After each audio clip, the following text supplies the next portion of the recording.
আসছেন, একটু বসেন। আর প্রশ্ন তো আপনারা বলেন, মুরগি আগে না ডিম আগে?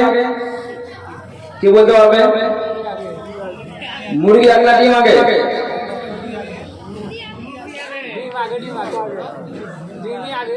ডিম আগে। বাবুজির আগে উত্তর দিয়েছেন ডিম আগে। আগে বীজ হবে না, ফসল বলছিল আগে বীজ। আপনার চাষি মানুষ বলছে আগে ফসল, আগে বীজ দিচ্ছেন, তারপর তো আপনার গাছ হচ্ছে, তার আগে হচ্ছে ডিম। একটা উত্তর দেন দেখি, যে আমাদের মওত আগে না হায়াত আগে? আজকে বিষয়টা মওত নিয়ে আলোচনা চলছে। তো মওত অর্থাৎ মওত আরবি শব্দ ভাষা, মওত মানে মৃত্যু, মরণ। তা আপনারা বলেন যে হায়াত মানে জীবন, হায়াত মানে জীবন। তো হায়াত আগে না মওত আগে?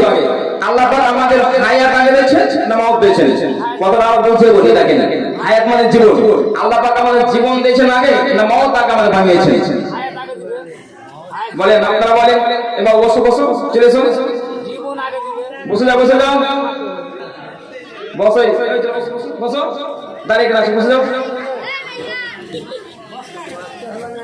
আচ্ছা বলেন, মওত আগে আল্লাহ পাক আমাদের বানিয়েছেন না জীবন আগে? জি জীবন। আপনি কি বলছেন? জীবন। ঝামেলা হবে না, কোরআনের দিকে আসেন। কোরআন কি বলছেন? বিসমিল্লাহির রহমানির রহিম। الذي خلق الموت والحياة الذي خلق الموت والحياة আল্লাহ তাবারক ওয়া তাআলা আগে আমাদের মওতকে বানিয়েছেন, মওতের সময় নির্দিষ্ট করেছেন, ওয়াল হায়াতা তারপরে হচ্ছে জীবন। কোরআন বলে দিল মওত আগে তারপরে জীবন। লিয়াবলুয়াকুম আইয়ুকুম আহসানু আমালা, মওতের আগে বানানো হলো যাতে তোমরা পৃথিবীতে উত্তম কাজ করতে পারো। ভাইরা তোমরা বুঝে যাও। তার এখানে কি বুঝতে পারলাম? কোরআন তার আগে মওত না হায়াত বলা হলো? কোরআনে আগে মওত বলা হলো, তার আগে মওত। তার এখান থেকে দেখেন একটা কথা বলি, আপনি পরিষ্কার করে বুঝাই।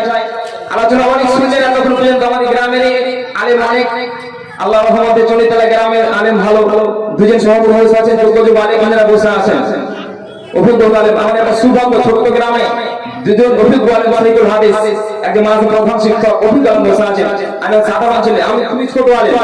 তারপর আপনাদের কথা গল্প ভর্তি হয়ে গেছি। দেখেন তাহলে কোরআন বললো যে আল্লাহ পাক আমাদের একটা মওত বানিয়েছেন। একটা ছোট্ট উদাহরণ বুঝতে হবে, ছোট্ট উদাহরণ ধরেন। উদাহরণটা হচ্ছে, যারা হয়তো সফর করছে তারা বুঝতে পারবে, যারা সফরে গেছেন। ধরেন যারা এরোপ্লেন যারা চালায়, তাদের একটা 500 কিলোমিটার একটা আইডিয়া, 500 কিলোমিটার গাড়ি চলবে।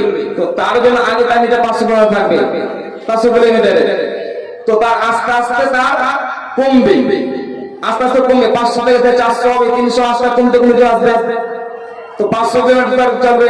যখন দেখি শেষ প্রান্তে, তখন বুঝে নিবে যে আর কেউ তাকে তো নামতে হবে, তখন এই জায়গায় চলে যাবে, তার আইডিয়া থাকবে।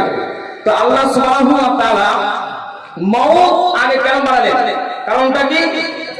মওত আমাদের আগে আল্লাহ বলেছেন, কারণ যে পৃথিবীতে আমরা একটা উদাহরণ দিই। ধরেন আজকে হচ্ছে আমাদের ইংরেজি তারিখ হিসাবে, আজকে হচ্ছে 18 তারিখ, 18/12/2024। তাহলে আজকে আল্লাহ সুবহানাহু ওয়া তাআলা চণ্ডীতলা গ্রামের উদাহরণ দিলাম, যে চণ্ডীতলা গ্রামে একটা ছেলের জন্ম হবে।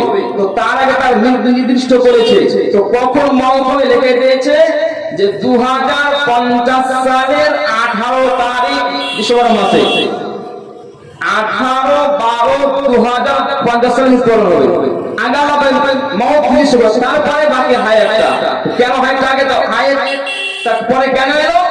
যে এই যে পরিত্যাগের সময়টা হলো, এই সময়ের ভিতরে আল্লাহ পাক দেখতে চেয়েছেন যে পৃথিবীতে কে বেশি আমল করেছে, আমল কে বেশি এগিয়ে আছে।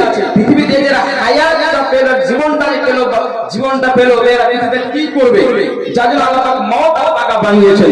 আল্লাহ পাক বলেছেন আল্লাযী الموت والحياة ليبلوكم أيكم أحسن عملا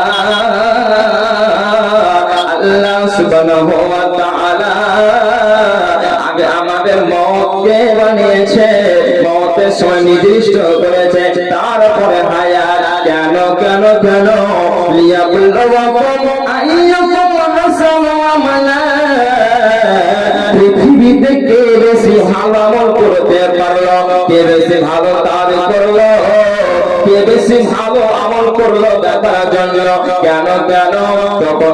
যখন তার ভেতরে এই জ্ঞানটা থাকবে আমাকে মৃত্যুবরণ করতে হবে, আমার মরণ হবে, তখন সে পৃথিবীতে অন্যায় কাজ থেকে দূরে থাকবে, অশ্লীল কাজ থেকে দূরে থাকবে, যত রকম খারাপ কাজ দূরে থাকবে। কেন? যে আমাকে মওত নামে গাড়িতে চাপতে হবে। হায়াত একটা গাড়ি, মওত একটা গাড়ি। আমরা এখন হায়াত নামক গাড়িতে চেপে আছি। এই হায়াত গাড়িটা চিরস্থায়ী নয়, অস্থায়ী। কেউ আমরা লোকাল গাড়িতে চাপি, এক্সপ্রেসে চাপি। যারা লোকালে চাপে তারা পরে পৌঁছাবে, এক্সপ্রেসে যারা চাপলো তারা আগে পৌঁছাবে। অতএব এই হায়াত একটা গাড়ি বোঝানো হলো। হায়াত নামক গাড়িতে চেপে আছে, আমাদের একটা মওত গাড়ি আছে। ওই গাড়িটা যখন চলে আসবে এই পৃথিবী ছেড়ে আমাকে আপনাকে যেতে হবে। যার জন্য আল্লাহ সুবহানাহু ওয়া তাআলা আমাদের মওতটা নির্দিষ্ট করলেন, যাতে এই সামান্য কয়েকটা দিনের ভেতরে আমরা দুনিয়াতে ভালো আমল করতে পারি, কেমন করতে পারে। যাক, অন্য কিছু আছে, সময় শেষ, যেহেতু বক্তা অনেক আছে না এখনো পিছনে।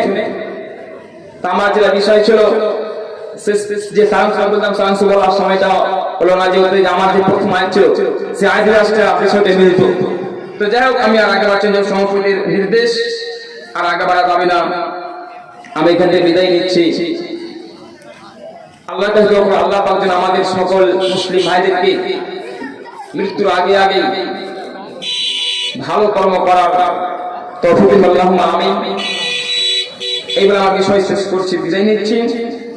বিদায় কালে সালাম জানাই, রাখিয়া মনে স্মরণে।